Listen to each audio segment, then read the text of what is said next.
அனைவருக்கும் வணக்கம். கிருஷ்ணோபா அகாடமிலேருந்து நான் உங்கள் ராஜுங்க. ஓகே, இந்த வீடியோ பற்றி நம்ம என்ன பார்க்க போகிறோம் அப்படின்னா 30 டேஸ் மந்த்லி பிளானில் ஆல்ரெடி நம்ம கிருஷ்ணன் சார் சொல்லியிருப்பார். அதாவது மகாராஜா டெஸ்ட்டுக்கு உண்டான ஃபஸ்ட்டு வீடியோ பதிவு இது. சரிங்களா? இது சொல்லப்போனால் ஒரு 25 கொஸ்டின் இருக்கும். இந்த 25 கொஸ்டின் வந்து நான் உங்களுக்கு டிஸ்பிளேயில் ஒவ்வொரு கொஸ்டினாக சொல்லுவேன். நீங்கள் அந்த ஒரு நிமிஷமோ ஒரு 6 நிமிஷத்துக்குள்ளே உங்களோட ஆன்சர் கரெக்டாக பண்ண முடியுதா அப்படிங்கிறத பாருங்கள். நானும் ஆன்சர் சொல்லிடுவேன். சரிங்களா? அதுக்குண்டான விளக்கத்தையும் நான் உங்களுக்கு எக்ஸ்பிளைன் பண்ணிடுவேன். இப்போ இந்த 25 கொஸ்டினில் யூனிட் 1 சம்மந்தமாக மட்டும்தான் இருக்கும். சொல்லப்போனால் ஒரு 20 கொஸ்டின் உங்களால் அட்டன் பண்ண முடியுதுனாலும் ஓகே தான். மீதி 5 கொஸ்டின் எனக்கு தெரில அப்படின்னா அது ஒரு ப்ராக்டிஸாக வச்சுக்கோங்க. இல்லை எங்கேருந்து வருது அப்படின்லாம் தெரிஞ்சுக்க வேணாம். சரிங்களா? பார்த்துக்கலாம். ஃபஸ்ட்டு கொஸ்டின், இப்போ இந்த வீடியோ பதிவு அப்படிங்கிறது யூனிட் 1 சம்மந்தமாக இந்த வாரம் ஃபுல்லாகவே வரும். சரிங்களா? ஒவ்வொரு கொஸ்டினாக நம்ம பார்ப்போம். டெய்லியும் 5 மணிக்கு உங்கள் லைவ் வரும். இந்த லைவை அட்டன் பண்ண முடியாதவங்க ஆஃப்லைனில் கூட டைம் கிடைக்கும் போது பார்த்துக்கோங்க.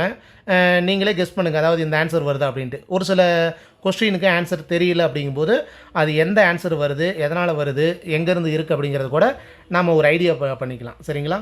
சரி, ரைட். ஃபஸ்ட்டு கொஸ்டின் பாருங்கள்.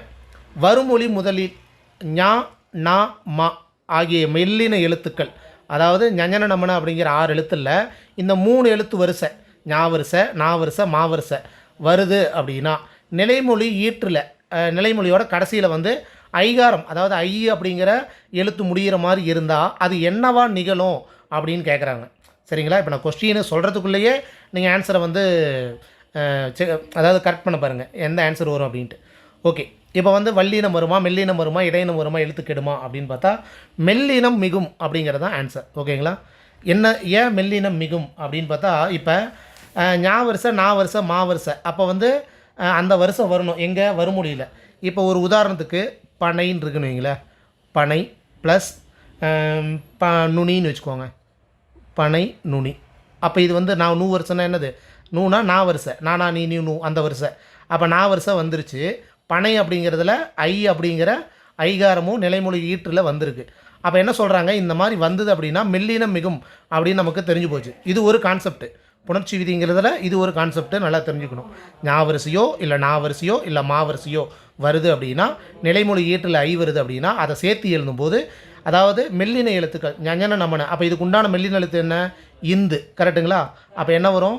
பனை நுனி அப்படின்னு வரும். பனை இந் நுனி அப்படின்னு வரும். ஓகேங்களா? இதுதான் வந்து இதனுடைய கான்செப்ட். இப்போ இதே வந்து இப்போ இன்னொரு உதாரணம் எடுத்துக்கலாம். இப்போ பனைக்கு பதிலாக வேலைன்னு வச்சுக்கலாம். வேலை. இப்போ ஞா வரிசை பார்த்துட்டோம். இப்போ ஞா வரிசை பார்ப்போம். ஞான்றுன்னு வைங்க. வேலை ப்ளஸ் ஞான்று அப்படின்னு இருக்குதுன்னு வைங்களேன்.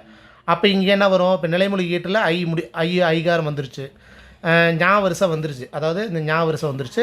அப்போ ரெண்டுமே வந்தது அப்படின்னு என்ன சொல்லியிருக்காங்க? மெல்லின எழுத்துக்கள் வரும் அப்படின்னு சொல்லியிருக்காங்க. அப்போ இதுக்கு உண்டான மெல்லின எழுத்து என்ன? இஞ்சு. கரெக்டுங்களா? அப்போ வேலை ஞான்று, வேலை ஞான்று. ஓகேங்களா? இதுதான் வந்து இந்த ஒரு புணர்ச்சி விதியில் ஒரு உண்டான ஒரு விதி. சரிங்களா? இது தெரிஞ்சுக்கோங்க. ஞா வரிசையோ இல்லை நா வரிசையோ அல்லது மா வரிசையோ வருமொழியில் வருது அப்படின்னா, நிலைமொழி ஈற்றில் கடைசியாக ஐ அப்படிங்கிற ஐகாரம் வருது அப்படின்னா எந்த எழுத்து வரணும்? மெல்லின எழுத்துக்களான ஞஞன நமன அப்படிங்கிற அந்த 6 எழுத்து தான் வரணும். அதற்குண்டான மெய்யெழுத்து தான் வரணும் அப்படிங்கிறதையும் தெரிஞ்சுக்கோங்க. இப்போ ஒரு உதாரணத்துக்கு இதே இடத்துல மல்லிகை அப்படின்னு வருது. மல்லிகை.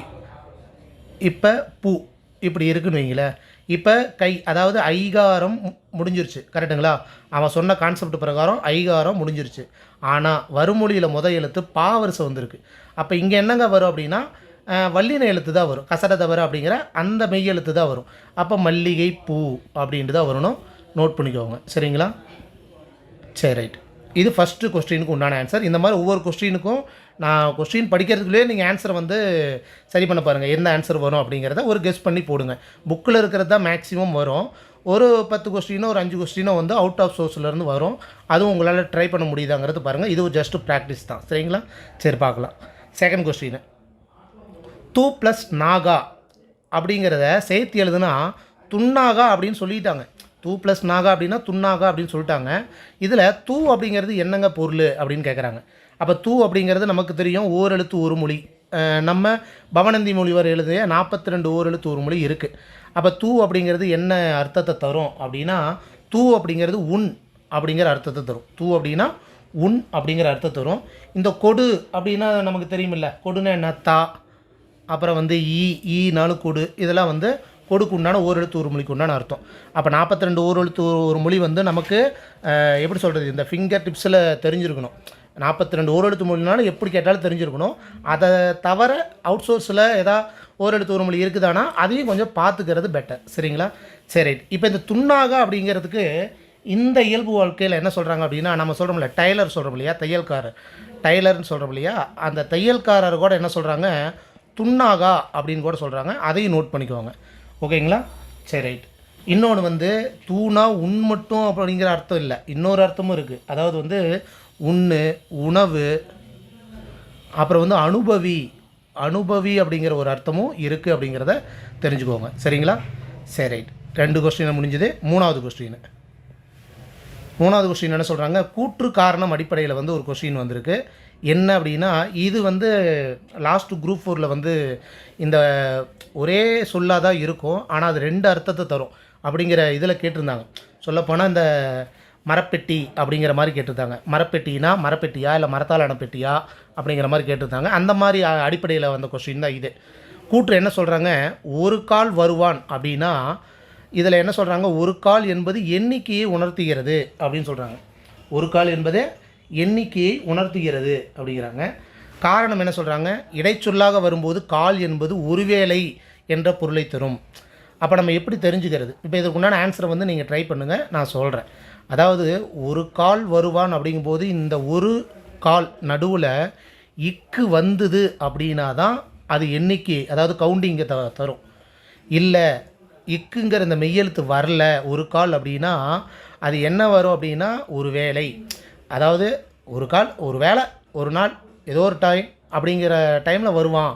அது கால அளவை, அந்த வேலை அளவை தான் சொல்லும் தவிர இக்கு வந்தால் தான் என்ன வரும், எண்ணிக்கையை தரும். அதை ஞாபகம் வச்சுக்கோங்க. இக்கு வந்தால் தான் எண்ணிக்கையை தரும் அப்படிங்கிறத ஞாபகம் வச்சுக்கோங்க. அப்போ கூற்று அப்படிங்கிறது தவறு, காரணம் சரி அப்படிங்கிறத ஞாபகம் வச்சுக்கோங்க. அப்போ உங்களுக்கு என்ன தெரியணும், ஒரு கால் அப்படிங்கிறத 2ஆக நீங்கள் எழுதுறீங்க ஒரு நோட்டில். ஒரு கால் அப்படின்ட்டு இக்கு சேர்த்து எழுதுறீங்க. இந்த ஒரு கால் அப்படிங்கிறது என்ன வரும், ஒரு வேளை அப்படின்னு ஒரு அர்த்தம். இந்த ஒரு கால் அப்படிங்கிற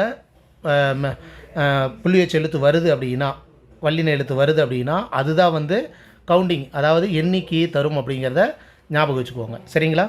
சரி, ரைட். அடுத்தது 4வது கொஸ்டின். கீழே கொடுக்கப்பட்டவற்றுள் புணர்ச்சி விதியின்படி தவறான இணை எது? இப்போ 4வது கொஸ்டின் என்ன சொல்கிறாங்க, புணர்ச்சி விதியின்படி கீழே கொடுக்கப்பட்டவற்றுள் எது தவறான இணைன்னு கேட்குறாங்க. முதல்ல நம்ம கொஸ்டினை வந்து நல்லா கவனமாக பார்த்துக்கணும், அப்புறம் தான் நம்ம வந்து ஆன்சர் பக்கமே போகணும். என்ன கேட்குறாங்க, தவறான இணை எதுன்னு கேட்குறாங்க. இது வந்து பிரித்தல் சேர்த்தல் அடிப்படையில் தான். அப்போ புணர்ச்சி விதி இதெல்லாம் வந்து தெரியணும். இன்னொன்று வந்து எப்படி கேட்டிருக்காங்க அப்படிங்கிறத நம்ம பார்ப்போம். இப்போ கோடை ப்ளஸ் காலம், கோடை காலம் இது நமக்கு தெரியும். ஓகே, அதாவது இருபெயரொட்டு பண்பு தொகை அப்படிங்கிற அடிப்படையில் வல்லினம் மிகும். கோடை காலம், வெயில் காலம், குளிர்காலம் அப்படின்னு நிறைய காலம் இருக்குது. அப்போ வந்து வல்லினம் மிகும் அப்படிங்கிறது ஓகே. அடுத்தது வெள்ளை ப்ளஸ் சுவர். நான் ஒவ்வொன்றா சொல்லிட்டுருக்கிறேன், நீங்கள் அதுக்குள்ளே ஆன்சரை வந்து கெஸ் பண்ணிக்கோங்க. சரிங்களா? ஏவா, பியா, சியா, டியான்ட்டு நீங்கள் கெஸ் பண்ணிக்கோங்க. வெள்ளை ப்ளஸ் சுவர் அப்படிங்கிறது வந்து வெள்ளை சுவர் இதுவும் சொல்லலாம், மதிர் சுவர், இந்த மாதிரி நிறைய சுவர் இருக்குது அப்படின்னு சொல்லலாம். வெள்ளை அப்படிங்கிற பண்பு பெயர் அடிப்படையில் சொல்லலாம். அப்படிங்கும்போது வெள்ளை சுவர் அப்படிங்கிறதும் கரெக்டு தான். சென்னை பட்டினம், பட்டினமும் அதே தான், இருபெயரொட்டு பண்பு தொகையை தான். இதில் சென்னை பட்டினம் நமக்கு தெரியும், சென்னை பட்டினமாகவே வல்லினம் மிகும் அப்படிங்கிறதும் தெரியும். அப்போ இந்த 3மே கரெக்டு. சரி, ரைட்டு. ஆப்பிரிக்கா கண்டம் இது கரெக்டாக தானே இருக்குது. ஆப்பிரிக்கா ப்ளஸ் கண்டம் அப்படிங்கும்போது நிறைய கண்டம் இருக்குல்ல சார், இந்த மாதிரி அமெரிக்கா கண்டம், ஆசியா கண்டம், நிறைய கண்டம் இருக்குல்ல. அப்போ வல்லினம் மிகும் இல்லை அப்படின்னு கேட்டால் இந்த இடத்துல நீங்கள் ஒன்று தெரிஞ்சுக்கணும். இந்த ஆப்பிரிக்காவும் சரி, அதாவது வடமொழி சொல், இதெல்லாம் ஆப்பிரிக்கா அப்படிங்கிறதெல்லாம் வந்து வடமொழி சொல். வடமொழி சொல்லுக்கு பக்கத்தில் வந்து வல்லினம் மிகக்கூடாது அப்படிங்கிற ஒரு ரூல் இருக்குது, அது தெரிஞ்சுக்கோங்க. அப்போ ஆப்பிரிக்கா, ஆஸ்திரேலியா அப்படிங்கும்போது அந்த இடத்துல வந்து என்ன வரணும், வல்லினம் மிகக்கூடாது. அப்போ ஆப்பிரிக்கா கண்டம் அப்படிங்கிறது தான் தவறான இணை. ஓகேங்களா? சரி, ரைட். 5வது கொஸ்டின், குறில் நெடில் வேறுபாடு சரியான தொடரை தருக. அதாவது கொஞ்சம் ஸ்லோவாக போகுது அப்படின்னா மொபைலில் வந்து பாயிண்ட் இருக்கும், ஸ்பீடு வச்சு கேளுங்க. இல்லை இந்த ஸ்பீடு கரெக்டாக இருக்குது அப்படின்னா அதே ஸ்பீடில் கேட்டுக்கோங்க. சரிங்களா? ஓகே. குறில் நெடில் வேறுபாடு அறிந்து சரியான தொடரை தேர்க அப்படின்ட்டு ஒரு கொஸ்டின் கேட்டிருக்காங்க. அப்போ குறில் நெடில் வேறுபாடில் வந்து நமக்கு தெரியணும், என்ன சொல்கிறாங்க, காட்டில் அசலை செடிகள் அதிகம் வளர்ந்திருந்தன, குளத்தில் அசலை என்னும் மீன்கள் துள்ளி விளையாடின, ஆசலை நிலத்தில் பயிர்கள் செழிப்பாக இருந்தன. அடுத்தது ஆசலை என்றால் அசையாதது என்று பொருள் அப்படின்ட்டு கொடுத்துருவாங்க. இப்போ நமக்கு குறில் நெடில் வேறுபாடு அப்படின்னா எப்படி சொல்கிறது, அதாவது ஒரு குறில் எழுத்து இருக்கும், அதுக்குண்டான நெடில் எழுத்து இருக்கும், அந்த மாதிரி ஒரு கான்செப்ட் இருக்குது. இன்னொன்று வந்து இதெல்லாம் நம்ம எப்படி தெரிஞ்சுக்கிறோம் அப்படின்னா, காட்டில் அசலை செடிகள் அப்படின்னா இந்த அசலைக்கு உண்டான மீனிங் நமக்கு தெரிஞ்சிருக்கணும். அசலை அப்படிங்கிறதுக்கு மீனிங் என்ன தெரிஞ்சிருக்கணும், ஆசலை அப்படிங்கிற மீனிங் தெரிஞ்சிருந்தால் தான். இப்போ அசலை ஆசலை குறில் நெடில் தானே, அசலை அப்படிங்கிறது ஒரு குறில், ஆசலை அப்படிங்கிறது ஒரு நெடிலுக்கு உண்டான வார்த்தை. அப்போ இது அர்த்தம் தெரிஞ்சிருந்தால் தான் இதுக்கு நம்ம ஆன்சர் கண்டுபிடிக்க முடியும். இப்படியும் கொஷின் கேட்கலாங்கிற ஒரு டைப்பில் தான் எடுத்துகிட்டு வந்த கொஷின். அப்போ அசலை அப்படிங்கிறதுக்கு அசையாதது அப்படின்ட்டு ஒரு அர்த்தம் இருக்குது. அசலை அப்படிங்கிறதுக்கு அசையாதது அப்படிங்கிறதுக்கு, ஆசலை அப்படிங்கிறதுக்கு வந்து ஆடாத்தோடை அப்படின்னு ஒரு வகை மருந்து செடி. ஆசலை அப்படிங்கிறதுக்கு இங்கே எழுதுகிற ஒரு நிமிஷம், ஆசலை இப்படி இருக்குது அப்படின்னா அதுக்கு வந்து ஆடாத்தோடை அப்படிங்கிற ஒரு வகை மருந்து செடி, மூலிகை செடின்னு சொல்லுவாங்க. இதுக்கு ஒன்று தான் அர்த்தம். இந்த அசலை அப்படிங்கிறதுக்கு அசலை நிலம்னு ஒன்று இருக்குது, அசலை நிலம்னு சொல்லுவாங்க. அசலைனா அசையாதது அப்படின்னு சொல்லுவாங்க. அப்புறம் அசலை மீன்கள் அப்படின்னு ஒரு மீன் வகை இருக்குது. அசலை மீன்கள் அப்படிங்கிறதுக்கு ஒரு மீன் வகை இருக்குது. அப்போ இந்த மூணுக்குமே வந்து என்ன அர்த்தம், அசலை. அப்போ இப்போ வந்து நம்ம ஒவ்வொன்றா பார்க்கணும். காட்டில் அசலை செடிகள் அப்படின்னா அசையாத செடிகள் அப்படின்னு நம்ம எதையும் சொல்ல முடியாது. அசலை செடிகள்னால் என்னது, ஆக்சுவலாக அசையாதது தான். இங்கே வந்து ஆசலை செடிகள் தான் வரணும். அதாவது ஆடாத்தோடை அப்படிங்கிற ஒரு மருந்து வகை செடி அப்படிங்கும்போது தான் வரும். அப்போ இங்கே என்ன வரணும், ஆசலை அப்படின்னு வரணும். புரியுதுங்களா? ஆசலை அப்படின்னா ஆடாத்தோடைங்கிறது ஒரு மருந்து வகை செடிகள். அப்போ காட்டில் அந்த மருந்து வகை செடிகள் அதிகம் வளர்ந்திருந்தன அப்படி தான் நம்ம எடுத்துக்கணும், தவிர அசையாத செடிகள் அதிகம் வளர்ந்திருந்தன அப்படின்னு நம்ம எடுத்துக்கூடாது. அப்போ இது தவறு. அடுத்தது குளத்தில் அசலை என்னும் மீன்கள், அசலை மீன் இருக்குது அப்படின்ட்டு நம்ம இப்போ பார்த்துட்டோம். இது வந்து குறில் நெடில் வேறுபாடில் நம்ம அவுட் சோர்ஸ் புக்கு நம்ம கொடுத்துருக்கோம். அசலைனா என்னன்னு தெரிஞ்சுக்கிட்டிங்கன்னா இது கொஞ்சம் ஈஸியாக இருக்கும். ஓகேங்களா? அசலை என்னும் மீன்கள் கரெக்டாக இருக்குது. அடுத்தது ஆசலை நிலம். ஆசலை நிலமும் கிடையாது, அசலை நிலம். அதாவது அசலைனா தான் நிலம் அப்படிங்கிற அர்த்தம். அப்போ அசலை நிலம்னு வரணும். அப்போ இதுவும் தவறு. அடுத்தது ஆசலை என்றால் அசையாதது. சொல்லப்போனால் அசலை அப்படின்னா தான் அசையாதது அப்படின்னு அர்த்தம். அப்போ இதுவும் தவறு. புரியுதுங்களா? அப்போ இதில் எது சரியான தொடர், ஆப்ஷன் பி தான். ஓகேங்களா? அடுத்த கொஸ்டின். பொதுவாக வந்து குறில் நெடில் வேறுபாடு பொறுத்த வரைக்கும் ஒரு 2 விதமாக கேட்பாங்க. அதாவது வந்து இப்படியே நான் இதைய வச்சு என்ன சொல்கிறேனே, அசலை ஆசலை அப்படின்னு சொல்லி இதுக்குண்டான அர்த்தத்தை வந்து ஏ போட்டு மாற்றி இங்கே ஒரு அர்த்தம், பி போட்டு இங்கே ஒரு அர்த்தம் மாற்றி கொடுப்பாங்க. அதில் ஏதோ ஒரு அர்த்தம் கரெக்டாக இருக்கும். அசலைனா இப்போ வந்து நிலம் அப்படின்னு கொடுத்துட்டு இங்கே ஆடாத்தோடைன்னு கொடுத்துருந்தாங்கன்னா அந்த மாதிரி வரும். இல்லை இந்த மாதிரி சென்டென்ஸாக கொடுப்பாங்க. இல்லை அப்படின்னா ஃபஸ்ட்டு குறிலுக்கும் நெடிலுக்கும், இப்போ அப்பா அம்மா அப்படின்னா ரெண்டுமே குறில் தான். அப்பா அம்மா அப்படிங்கிறது ரெண்டுமே குறில் தான். கொஞ்சம் வித்தியாசமாக இப்போ அப்பா ஆசான் அப்படின்னு கொடுத்துருந்தா அது கரெக்டு, குறில் நெடில். ஓகேங்களா? இந்த மாதிரியும் நமக்கு தெரிஞ்சிருக்கணும். குறில் நெடில் வேறுபாடுனா தெரிஞ்சிருக்கணும். அவங்க பொதுவாக வந்து நம்மளுக்கு கொஞ்சம் குழப்பற மாதிரியே இந்த ஆப்ஷனை வச்சுருப்பாங்க, அதையும் நம்ம தெரிஞ்சுக்கணும். சரிங்களா? சரி. அடுத்தது அவர்க்கு அப்படிங்கிற இச்சொல் எவ்வகை பெயரை குறிக்கும் அப்படின்னு கேட்குறாங்க. அவர்க்கு அப்படிங்கிறது எவ்வகை பெயரை குறிக்கும் அப்படின்னு கேட்குறாங்க. நமக்கு ஒவ்வொன்றா பார்க்கணும். இப்போ அவர்க்கு அப்படின்னா என்ன, அவர்க்கை வந்து எப்படி பிரிக்கலாம் அப்படின்னா முதல்ல 2 இருக்குது. அவர்க்கு 1, அவர்க்கு 1. ஓகேங்களா? இந்த அவர்க்கு அப்படின்னு வந்தால் தான் மரியாதையாக சொல்கிற பன்மை. ஓகேங்களா? மரியாதையாக. அப்போ இந்த அவர்க்கு எப்படிங்க தெரிஞ்சுக்கிறது அப்படின்னா அவன் ப்ளஸ் கூ அப்படின்னு பிரியும். அவன் ப்ளஸ் கூ அப்படிங்கிறது தான் பிரிக்கணும். புரியுதுங்களா? அதாவது ஒருமையில் எப்படி நம்ம பிரிக்கணும், பன்மையில் எப்படி பிரிக்கணும் அப்படிங்கிறது நமக்கு தெரிஞ்சிருக்கணும். இந்த அவர்க்கு வந்து அவன் ப்ளஸ் கூ அப்படிங்கிறது வரும். அப்போ அவர்க்கு அப்படிங்கும்போது ஒரு 3rd பர்சனை குறிக்குது. அப்போ படற்கையில் ஆண்பாலை குறிக்குது, அது ஒருமையில் குறிக்குது. அப்படிங்கிற ஆப்ஷன் ஏ தான் வரணும். சரிங்களா? படற்கையில் பன்மை குறிச்சது அப்படின்னா இந்த அவர்க்கு வரணும். ஓகேங்களா? இந்த அவர்க்கு வந்தால் தான் படற்கையில் பன்மை. முன்னிலை இதுக்கு சம்மந்தமே இல்லை. முன்னிலைனா முன்னாடி இருக்கிறவங்கள மாதிரி வரணும். அதாவது நீ, நீங்கள், அப்படி உங்கள் அப்படிங்கிற மாதிரி வரணும். இது தன்மை தான். பட் ஆனால் வந்து படற்கையில் ஆண்பால் ஒருமை அப்படிங்கிறது தான் சரியான ஆன்சர். ஓகேங்களா? சரி, ரைட். அடுத்தது 7வது கொஸ்டின். குமிழி அப்படிங்கிற சொல்லுக்கு பொருந்தாத பொருள் எது அப்படின்னு கேட்குறாங்க. அப்போ குமிழிக்கு உண்டான பொருந்திய பொருள், அதாவது குமிழினா என்ன அப்படின்னு நமக்கு தெரிஞ்சிருக்கணும். அப்போ தான் வந்து பொருந்தாத பொருள் அப்போ நமக்கு தெரியும். குமிழி அப்படிங்கிறது இது நம்ம அவுட் சோர்ஸ்லேருந்து கொண்டு வந்த கொஸ்டின் தான். குமிழினா முதல்ல என்ன அப்படின்னா, அதாவது பபுள்ஸ். இப்போ நம்ம பபுள்ஸ் வரோம்ல, அது என்ன தமிழில் சொல்லுவாங்க அப்படின்னா முக்குள் அப்படின்னு சொல்லுவாங்க. முட்டு வரோன்னு சொல்கிறோம் இல்லையா, நம்ம இந்த சின்ன வயசில் முட்டு விடுவோம்ல, முக்குள் பபுள்ஸ். ஆக்சுவலாக பபுள்ஸை வந்து முக்குள் அப்படின்னு சொல்லுவாங்க. இது ஒரு குமிழி, இது ஒரு அர்த்தம். சரிங்களா? அடுத்தது நிலத்தடி நீர். இப்போ இந்த தண்ணிலாம் ஒரு இடத்துல நிலத்துலேருந்து பார்த்திங்கன்னா வெளியே வரும். அந்த நிலத்தடி நீரை என்ன சொல்லுவாங்கன்னா ஊற்றுவாய் அப்படின்னு சொல்லுவாங்க. அதுக்கும் குமிழி அப்படிங்கிற ஒரு அர்த்தம் தான் இருக்குது. ஓகேங்களா? சொல்லப்போனால் நிலத்தடி நீர் அல்லது ஊற்றுவாய், இது ரெண்டுக்குமே வந்து குமிழி அப்படிங்கிற ஒரு அர்த்தம் இருக்குது. ஓகே. அடுத்தது இந்த பாதக்குரட்டின் குமிழ் அப்படின்னா என்னங்க அப்படின்னா, ஆரம்பத்திலலாம் பார்த்திங்கன்னா அந்த மரத்தில் வந்து செப்பல்ஸ், அதாவது செருப்பு செஞ்சுருப்பாங்க. அந்த 2 விரலுக்கு நடுவில் வந்து பார்த்திங்கன்னா இப்போ நம்ம செப்பல்ஸ் 2 காலுக்கு அந்த 2 விரலுக்கு நடுவில் ஒன்று இருக்கும் இல்லையா, அந்த மாதிரி வந்து வட்ட வடிவில் இருக்கும். அதை தான் வந்து பாதக்குரட்டின் குமிழ் அப்படின்னு சொல்லுவாங்க. ஆக்சுவலாக இதுலேயே குமிழ் வந்திருக்கு. அப்போ இதுவும் குமிழி அப்படிங்கிற ஒரு அர்த்தம். அப்போ மீதி எதுங்க பொருந்தாமல் இருக்குது அப்படின்னா துளசி. ஆப்ஷன் சி தான் இதற்குண்டான ஆன்சர். ஓகேங்களா? குமிழி அப்படிங்கிறதுக்கு என்னென்ன அர்த்தம் இருக்குது?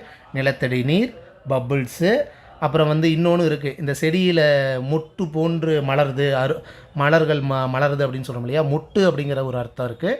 அப்புறம் வந்து இந்த செப்பல்ஸ், இந்த செருப்புக்கு இடையில் வந்து 2 கால்விரலுக்கு நடுவில் இருக்கிற அந்த வட்ட வடிவிலான அமைக்கப்பட்ட ஒரு வடிவத்தை வந்து சொல்லுவாங்க. அதான் பாதக்குரடு அப்படிம்பாங்க. ஓகேங்களா? இந்த 3மே சொல்லப்போனால் 4 அர்த்தம் வந்து குமிழிக்கு உண்டான அர்த்தம் தெரிஞ்சு வச்சுக்கோங்க. ஓகே. அடுத்தது பொறுத்துங்க பார்ப்போம். ஆக்சுவலாக வந்து கணானா என்ன ரெண்டுமே நான் சொல்லும்போது கணான்னு தான் சொல்லுவேன். ஆனால் 3 சுழி நாக்கும் ரெட்டை சுழி நாக்கும், அதாவது டன்னகரத்துக்கும் ரன்னகரத்துக்கும் என்ன அர்த்தம், காணானா என்ன அப்படின்ட்டு கெஸ் பண்ணுங்க பார்ப்போம். கணானா என்ன அப்படின்னு பார்த்தா, இந்த 4 ஆப்ஷனை வச்சு நம்ம ஒன்றை வச்சு நம்ம ஒரு க்ளூவை வந்து ரெடி பண்ணலாம். பொதுவாகவே வந்து இப்போ இந்த பொதுவாக அவுட் சோர்ஸ்லேருந்து கேட்குறாங்க அப்படின்னா, இந்த 4 ஆப்ஷனில் ஒன்று நமக்கு தெரிஞ்சிருச்சு அப்படின்னா, இப்போ நான் என்ன சொல்கிறேன்னா, எனக்கு இந்த கணா அப்படிங்கிறது எனக்கு தெரியும். கணானா கனவு கண்டுறது அப்படின்ட்டு.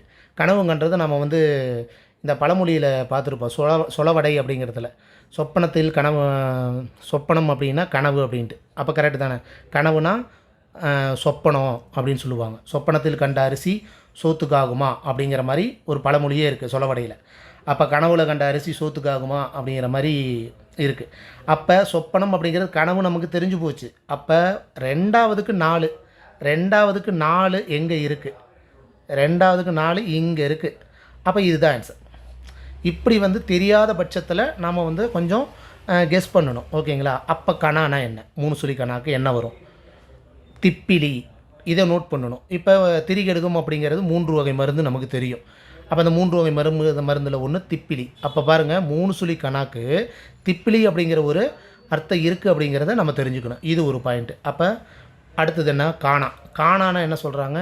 சிறு பாம்பு. 3 சுழி நான் வந்தது அப்படின்னா சிறு பாம்பு.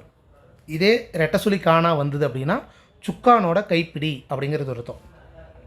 அப்போ இதுக்கு உண்டான ஆன்சர் என்ன? Option D. ஓகேங்களா? சரி, ரைட். அடுத்தது ஒவ்வொரு கொஸ்டினுக்கும் ஒரு சில, அதாவது இந்த 25 கொஸ்டின் தான் அப்படிங்கிறத பார்க்காதீங்க. இந்த 25 கொஸ்டின்லேருந்து எக்ஸ்ட்ரா தகவலும் உங்களுக்கு ஏதோ ஒரு பாயிண்ட் உங்களுக்கு கிடைக்கலாம். அது வந்து எக்ஸாம் பாயிண்டில் எங்கேயோ ஒரு இடத்துல உங்களுக்கு யூஸ் ஆகலாம். சரிங்களா? சரி, அடுத்தது பாருன்னா நம்ம கண்ணால் பார்க்குறது, அந்த பாரு இல்லை, இந்த ரு, அதாவது கசட தபர அப்படிங்கிற வல்லின ரு வரணும். இந்த பாரு அப்படிங்கிற சொல்லியிருக்கு. என்ன கேட்குறாங்க? பொருந்தாத பொருள் அப்படின்னு கேட்குறாங்க. அப்போ இதுக்கு என்னென்ன அர்த்தம் இருக்குங்கிறது நமக்கு தெரிஞ்சிருக்கணும். இதுவும் லகர வேறுபாடு சம்மந்தமாக அவுட் சோர்ஸ்லேருந்து கொண்டு வந்த ஒரு கொஸ்டின் தான். அப்போ கெஸ் பண்ணுங்கள். பாரு அப்படின்னா என்ன? பாரு அப்படின்னா பார்க்குறது, அதாவது எந்த பாரு? இந்த பாரு. அப்போ இந்த ரூ போட்டால் இதுதான் நமக்கு தெரியும். அப்போ இந்த பாரு என்ன அர்த்தம் அப்படின்னா கழுகு அப்படிங்கிற ஒரு அர்த்தம் இருக்குது, 1. அடுத்தது பருந்து அப்படிங்கிற இன்னொரு அர்த்தம் இருக்குது, 2. சரிங்களா? அது பருந்தில் பார்த்திங்கன்னா இந்த கழுகில் பார்த்திங்கன்னா இந்த பிணந்தின்னி கழுகுன்னு நம்ம கேள்விப்பட்டிருக்கோம் இல்லையா, பிணந்தின்னி கழுகுன்ட்டு. அதை வந்து பர்டிகுலராக சொல்லுவாங்க, இந்த பாரு அப்படின்னு சொல்லுவாங்க. அது இல்லாமல் வந்து பருந்து நம்ம சொல்லிட்டோம். அடுத்தது வந்து மரக்கலம், இது நோட் பண்ணிக்கணும்.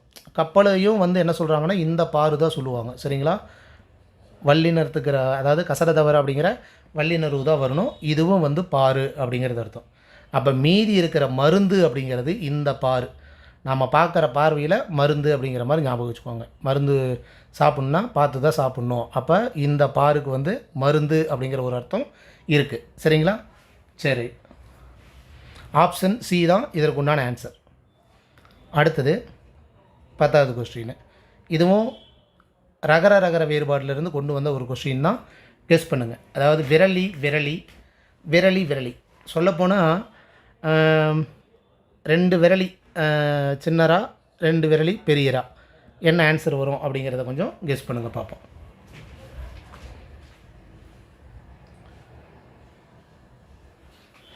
அதாவது விரலி அப்படிங்கிறதுக்கு நமக்கு ஒன்று தெரியும். என்னது? வெள்ளரி அப்படின்னு தெரியும், இல்லை மஞ்சள் அப்படிங்கிறது. விரலி அப்படிங்கிறது தெரியும், ஆனால் எந்த ரா அப்படிங்கிறது நமக்கு தெரியாது. கரெக்டுங்களா? அப்போ வந்து விரலி அப்படிங்கிற இந்த ஃபஸ்ட்டு சின்னரா வருது அப்படின்னா அதற்குண்டான ஆன்சர் 16 வயசு பொண்ணு. 16 வயசு பொண்ணுங்கிறத இந்த விரலி. ஓகேங்களா? 16 அப்படிங்கும்போது நாம் இந்த ரூ போடுவோம். அப்போ அப்படி ஆப்போசிட்டு இந்த ரா தான் வரணும். ஞாபகம் வச்சுக்கோங்க.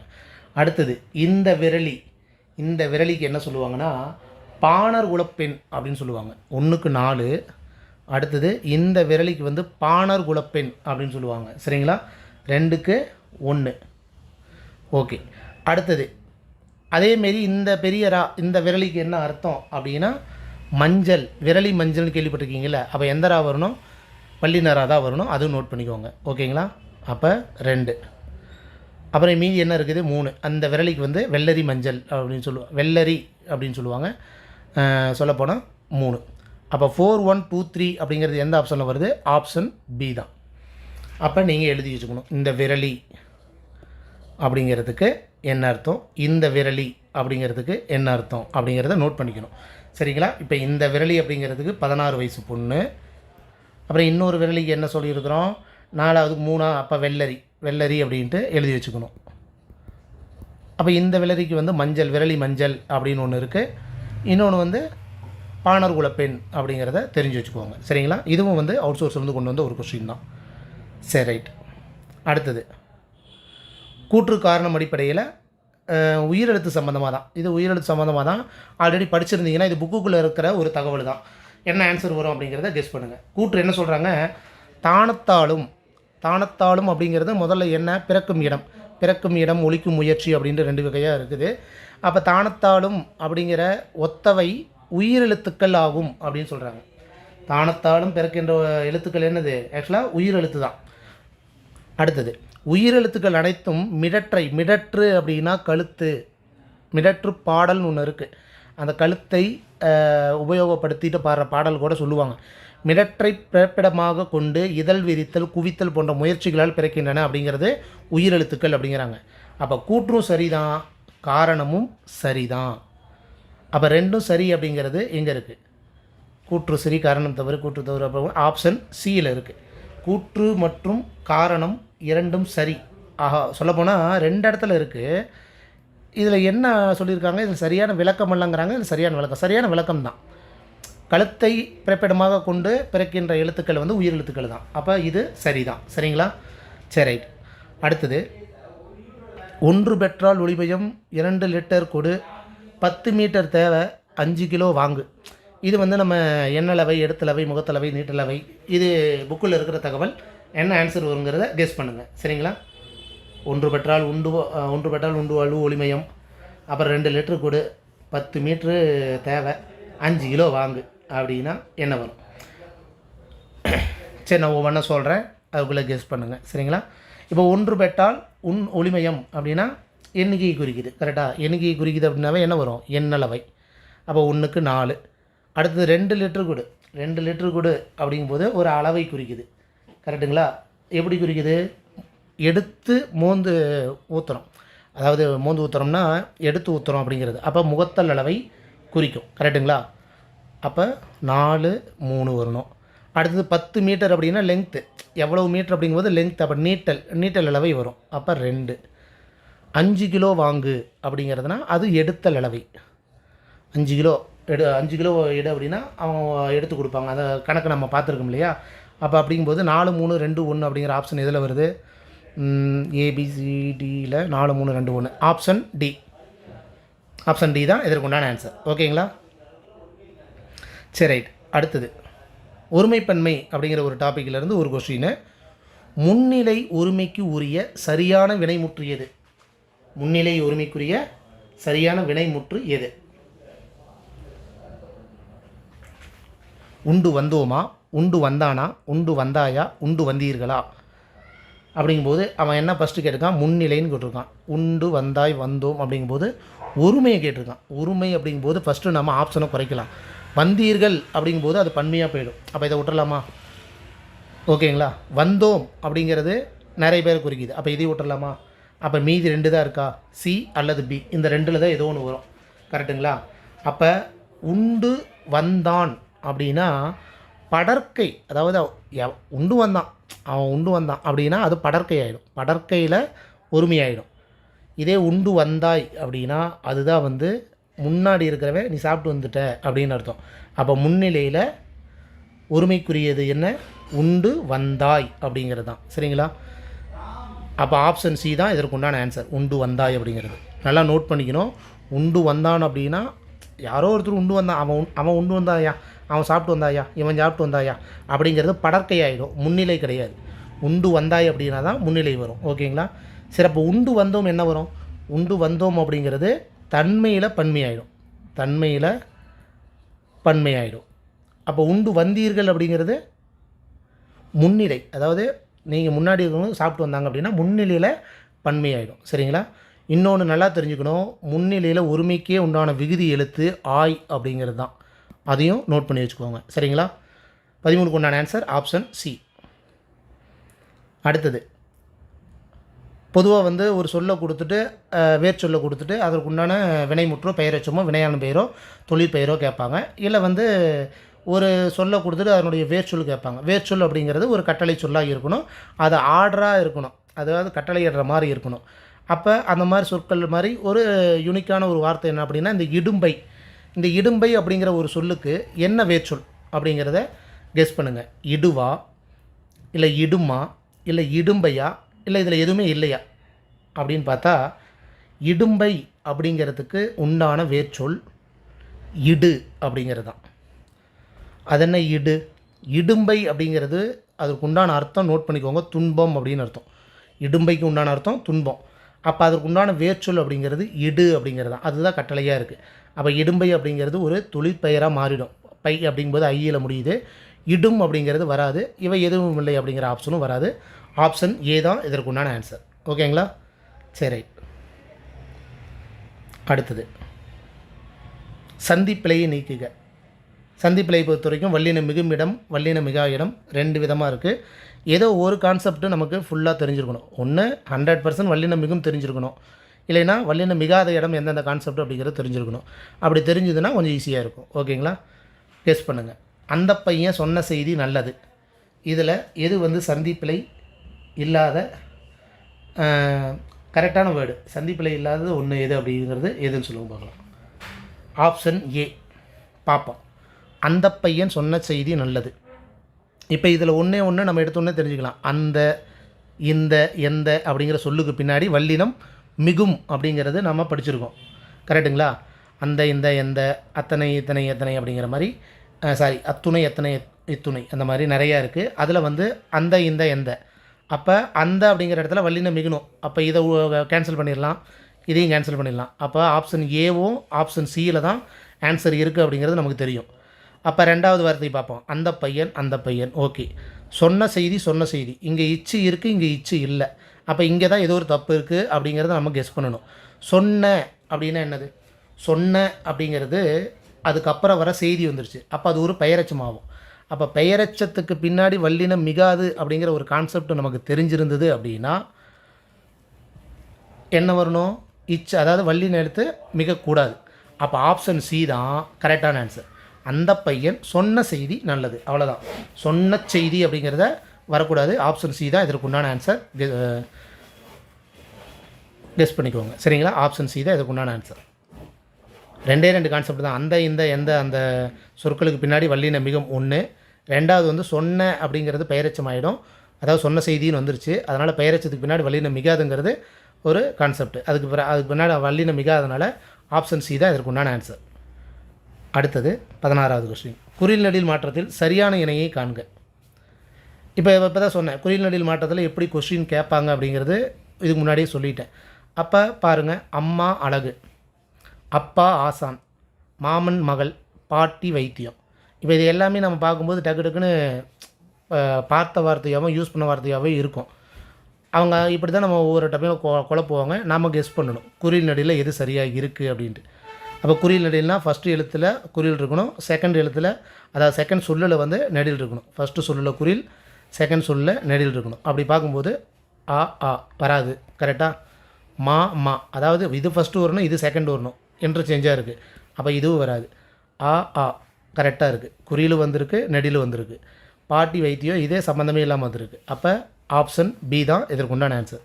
புரியுதுங்களா? குறியில் ஃபஸ்ட்டு வரணும், நெடில் செகண்ட் வரணும். அதான் குறில் நெடில் மாற்றத்தில் இது ஒரு டைப்பு. ஓகேங்களா? சரி, ரைட். அடுத்த கொஸ்டின். அகழ்வாரை தாங்கும் நிலம்போல அப்படிங்கிற ஒரு திருக்குறளை கொடுத்துட்டு இதில் அகழ்வார் என்பதற்கு எதிர்ச்சொல் என்னன்னு கேட்குறாங்க. கொஸ்டினை நல்லா புரிஞ்சுக்கணும். ஒரு திருக்குறளை கொடுத்துட்டு இதில் அகழ்வார் என்பதற்கு எதிர்ச்சொல் என்ன அப்படின்னு கேட்குறாங்க. கெஸ் பண்ணுங்க பார்ப்போம். அகழ்வார் அப்படிங்கிறதுக்கு எதிர்ச்சொல் என்ன? அப்போ இந்த திருக்குறளில் நமக்கு அர்த்தம் தெரிஞ்சிருந்தால் ஈஸியாக நம்ம டக்குன்னு ஆன்சர் பண்ணிடலாம்.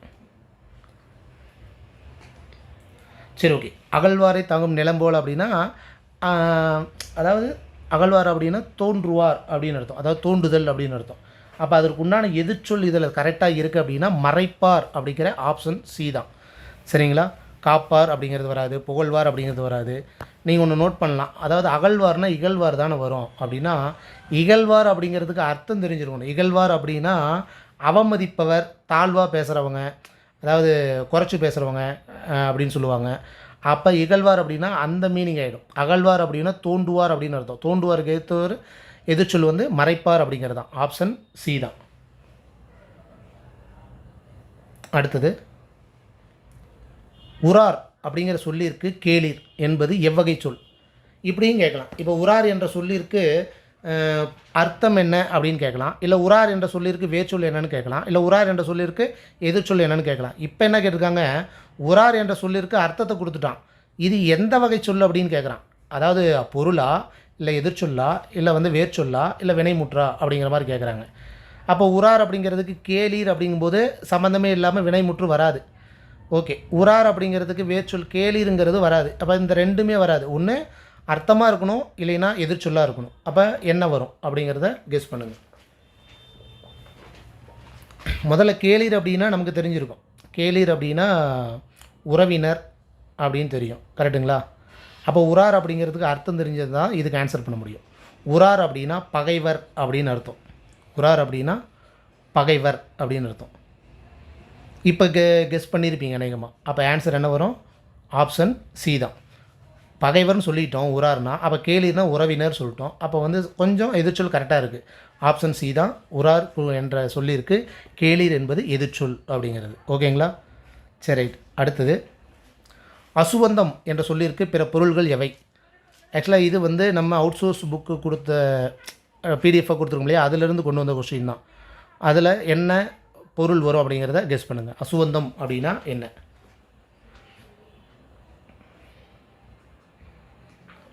அசுவந்தம் அப்படிங்கிற சொல்லுக்கு பிற பொருள்கள் வந்து வயல், அடுப்பு, இதெல்லாம் வந்து அசுவந்தம் அப்படிங்கிற சொல்லுக்கு உண்டான ஒரு அர்த்தத்தை தரும். சரிங்களா? இன்னொன்று சாவு, அதாவது இறப்பு அப்படிங்கிற சொல்கிறோம் இல்லையா, சாவு, அதுவும் வந்து அர்த்தத்தை தரும். நோட் பண்ணி வச்சுக்கோங்க. நீங்கள் வேறு எதுலேயோ சர்ச் பண்ணிங்கன்னா வெவ்வேறு அர்த்தத்தை தரும். இது வந்து நம்ம அவுட் சோர்ஸில் கொடுத்த அந்த புக் பிடிஎஃப்லேருந்து வந்த கொஸ்டின் தான். நோட் பண்ணிக்கோங்க. சாவு, வயல், அடுப்பு அப்படிங்கிறது தான் சரியான ஆன்சர். அடுத்தது அன்னை, அணு, அணுபை, அத்தம். இது அவுட் சோர்ஸ் தான். அதாவது அன்னைனா என்ன அர்த்தம், அணுனா என்ன அர்த்தம், அணுபைனா என்ன அர்த்தம், அத்தம்னா என்ன அர்த்தம்? என்ன ஆன்சர் வரும் அப்படிங்கிறத கெஸ் பண்ணுங்கள்.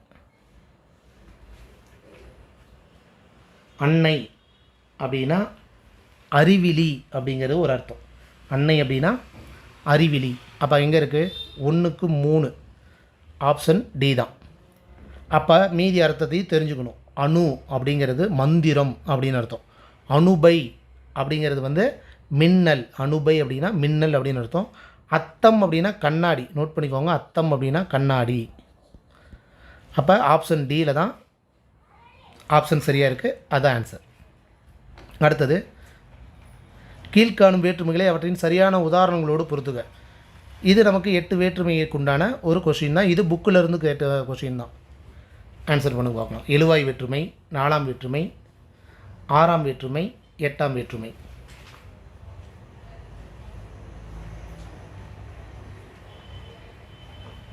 இதில் எழுவாய் வேற்றுமை 8ஆம் வேற்றுமைக்கு டக்குன்னு ஒன்றை பார்த்தோன்னே நம்ம தெரிஞ்சிருக்கலாம். அதாவது 8ஆம் வேற்றுமை அப்படின்னாவே விழி வேற்றுமை அப்படின்னு அர்த்தம். அப்போ விழி வேற்றுமைனாவே அங்கே ஒரு உணர்ச்சிக்குறி விழிச்சொல் மாதிரி ஏதோ ஒன்று வரும். அப்போ கற்றானே முன்வருக அப்படிங்கிற இதை வச்சு கூட கெஸ் பண்ணலாம். அதாவது 4க்கு வந்து ஆ அப்படிங்கிறது வரணும். கரெக்டுங்களா? 4வது ஆப்ஷனுக்கு ஆ அப்படிங்கிறது வரணும். அப்போ ஏவும் வராது, டியும் வராது. கரெக்டுங்களா? மீதி இந்த 2ல் தான் வரும். அப்படி தான் நம்ம தெரிஞ்சதை ஃபஸ்ட்டு நம்ம சூஸ் பண்ண முடியும். அப்போ எழுவாய் வேற்றுமைக்கு என்ன வரும் அப்படின்னா கொன்றான் வந்தான், அதாவது கொன்றவன் வந்தான் அப்படிங்கிற எழுவாய் மட்டும்தான் இருக்குது. அப்போ இதுதான் எழுவாய் வேற்றுமை. 4ஆம் வேற்றுமை அப்படிங்கிறது பாடினானுக்கு பரிசு கொடு அப்படிங்கிற தகுதி அடிப்படையில் வருது. இந்த 4ஆம் வேற்றுமை அடிப்படையில் இருக்கும் இல்லையா? அந்த அடிப்படையில் பார்த்தா பாடினானுக்கு கொடு, அதாவது பரிசு கொடு அப்படிங்கிற மாதிரி வரும். 6ஆம் வேற்றுமை அப்படிங்கிறது 6ஆம் வேற்றுமைக்கு உண்டான உறுப்பு வந்து அது. அப்போ இறந்தானது பொருள்கள் அப்படிங்கிற ஆ வரும். அப்போ ஆன்சர் என்ன வரும்? Option C. 1க்கு இ, 2க்கு இ, 3க்கு ஆ, 4க்கு ஆ அப்படிங்கிறது. ஓகே. அடுத்தது, கீழ்காணும் வினைகளில் எது சரி அப்படின்னு கேட்குறாங்க. அப்போ நமக்கு தெரிஞ்சிருக்கணும். கேலி, கேலி, தெங்கு, நிந்தை, இதுக்கு உண்டான அர்த்தம்லாம் தெரிஞ்சிருந்தால் தான் எது சரி அப்படிங்கிறது நமக்கு தெரியும். கெஸ் பண்ணுங்க பார்ப்போம்.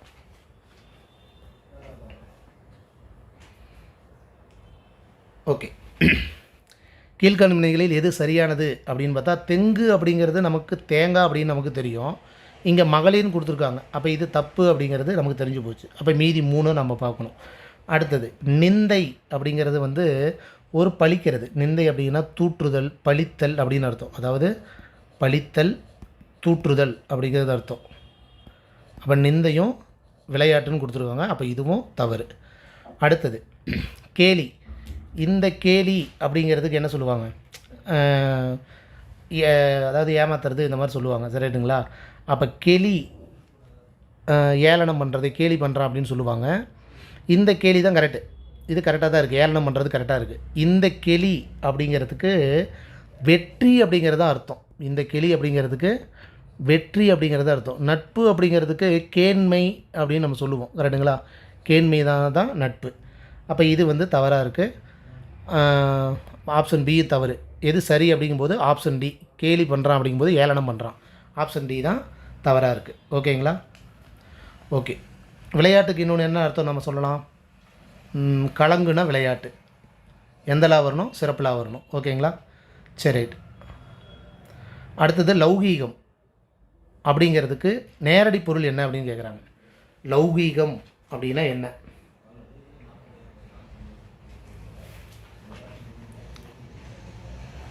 லௌகீகம் அப்படிங்கிறதுக்கு உண்டான அர்த்தம் என்ன அப்படின்னா உலகியல். ஆப்ஷன் பி தான்.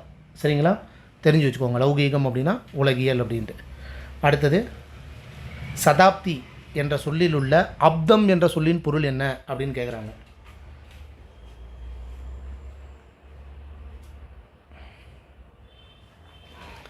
சதாப்தி அப்படிங்கிற சொல்லில் அப்தம், அதனால் சதாப்தின்னு சொல்லியிருக்கீங்க, அப்தம்னு சொல்கிறீங்க, அதில் எங்கே அப்தம் வருது அப்படிங்கிற ஒரு கொஷின் கேட்கலாம். ஆக்சுவலாக சதாப்தி, சதாப்தம் அப்படிங்கிற ரெண்டுமே ஒன்று தான். சரிங்களா? அதாவது இதில் வந்து அப்தம் அப்படிங்கிறது ஒரு ஆண்டை குறிக்கும். இயர்ஸ் அப்படிங்கிற ஆண்டை குறிக்கும். இப்போ சதாப்தி ட்ரெயின் அப்படிங்கிறது கூட ரன்னிங்கில் இருக்குது. அதனால் சதாப்தி அப்படின்னா சதம் ப்ளஸ் ஆப்தி அல்லது அப்தம் அப்படின்னு அர்த்தம். சதம்னா 100, அப்தம்னா ஆண்டு. நேருவோட 100வது பிறந்தநாளை அந்த நேருவோட நினைப்பை வச்சு தான் இந்த சதாப்தி அப்படிங்கிற ஒரு ட்ரெயினை கூட விட்டாங்க. அப்போ சதாப்தி அப்படிங்கும்போது அதில் அப்தம் அப்படிங்கிற ஒரு சொல்லுக்கு உண்டான அர்த்தம் ஆண்டு அப்படிங்கிறத ஞாபகம் வச்சுக்கோங்க. சரிங்களா? ஆன்சர் ஆப்ஷன் சி, ஆண்டு. அடுத்தது லாஸ்ட்டு கொஸ்டின், அக்குதல். அதாவது இரு வினைச்சொற்களை கொடுத்துட்டு அதனுடைய வேறுபாடு என்னென்னு கேட்பாங்க. இல்லை 2 வினைச்சொற்களை கொடுத்துட்டு அதில் எது சரி அப்படிங்கிற மாதிரி கேட்பாங்க. இப்போ இது ஒரு வினைச்சொல் தான். அக்குதல் அப்படிங்கிறது ஒரு வினைச்சொல். இதுக்கு சரியான அர்த்தத்துக்கு உண்டானது என்னென்ன அர்த்தம் இருக்குது அப்படிங்கிறத கெஸ் பண்ணுங்கள்.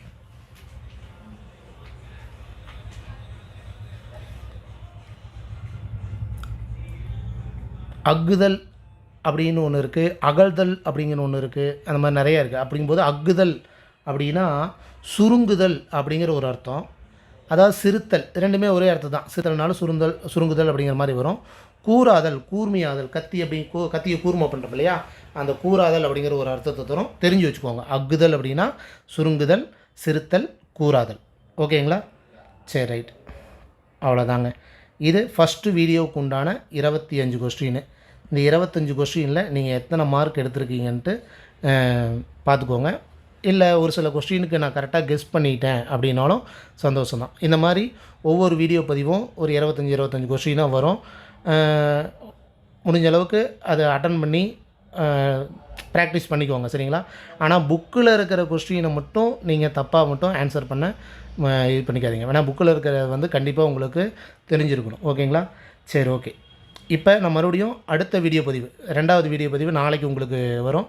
அதுவும் நீங்கள் அட்டன் பண்ணுங்கள். இது உங்களுக்கு ஏதோ எக்ஸாம் டைமில் ஏதோ ஒரு டைமில் உங்களுக்கு ஏதோ ஒரு பாயிண்ட் உங்களுக்கு கிளிக் ஆகும், சரிங்களா? சரி. ஒவ்வொரு மகாராஜா டெஸ்ட்டும் இப்போ யூனிட் 1 வருது அப்படின்னா அடுத்தது பார்ட் 2 அப்படிங்கும்போது யூனிட் 2 வைஸாக கொஸ்டின் வரும், சரிங்களா? சரி. இந்த வீடியோ பற்றி உங்களுக்கு யூஸ்ஃபுல்லாக இருக்குன்னு நினைக்கிறேன். ஸ்லோவாக இருந்ததுன்னா அதை ஸ்பீடு வச்சு பாருங்கள். இல்லை இது ஸ்பீடு ஓகே அப்படின்னாலும் கமெண்ட் பாக்ஸில் சொல்லுங்கள். உங்களை கருத்துக்களை கமெண்ட் பாக்ஸில் சொன்னீங்கன்னா நான் என்ன இதுன்னு கொஞ்சம் திருத்திக்கிறேன், சரிங்களா? சரி. இந்த வீடியோ பற்றி உங்களுக்கு யூஸ்ஃபுல்லாக இருக்குன்னு நினைக்கிறேன். மீண்டும் அடுத்த வீடியோ பதிவில் வேறு ஒரு கண்டென்ட்டோடு மறுபடியும் சந்திக்கிறேன். இத்துடன் கிருஷோபா அகாடமி நான் உங்கள் ராஜுங்க. தேங்க்யூ.